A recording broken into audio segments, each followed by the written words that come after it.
Mas tumibay pa ang ugnayan ng Pilipinas at Canada matapos iangat ang bilateral relations nito patungong strategic partnership. Inanunsyo yan ni Pangulong Ferdinand R. Marcos Jr. kasunod ng kanyang bilateral meeting kay Canadian Prime Minister Mark Carney. Ibig sabihin nito, hindi na lamang nakatuon sa pangkalahatang kooperasyon ng ugnayan ng dalawang bansa. Dahil sa ilalim ng isang strategic partnership, inaasahang mas magiging malalim at mas pangmatagalan ang pagtutulungan sa mahalagang larangan tulad ng depensa at seguridad, gayon din sa kalakalan at pamumuhunan. Kasunod nito, inatasan na anya ang foreign ministers ng dalawang bansa para balangkasin ang plan of action patungkol dito. We recognize that robust defense and security cooperation underpins the strong momentum of our relations.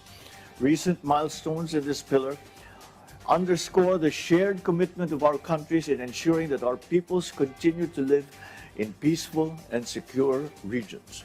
We translate these aspirations into tangible and operational commitments. Napirmahan din ang 4 na kasunduan na may kinalaman sa turismo, kultura, enerhiya at mineral, gayon din sa kapakanan ng mga Pilipinong nagtatrabaho sa Canada. These agreements will help us harness the strong people-to-people ties between our two countries as we jointly build capacities and create a mutually beneficial talent pipeline for the future.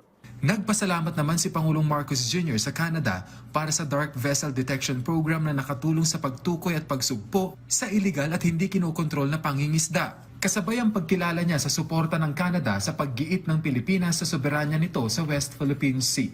As the Philippines celebrates the 10th anniversary of the 2016 Arbitral Tribunal Award on the South China Sea, I thank Canada for its vocal and consistent support for a rules-based order in the South China Sea under the United Nations Convention on the Law of the Sea, or UNCLOS, and in upholding the arbitral award as final and legally binding. Mag-aalas 12 ng tanghaling oras sa Vancouver nang dumating ang Pangulo at si First Lady Liza Marcos sa Vancouver Convention Center. Mainit silang sinalubong ni Prime Minister Carney. Sinundan niya ng tete-a-tete at bilateral meeting ng dalawang leader. Kasunod ng produktibong pagpupulong ng dalawang lider ngayong araw, personal na inimbita ni Pangulong Ferdinand R. Marcos Jr. si Prime Minister Carney na dumalo sa 49th ASEAN Summit and related summits na gaganapin sa Maynila ngayong Nobyembre. Mula rito sa Vancouver, Canada, Kenneth Pasyente para sa Bayan.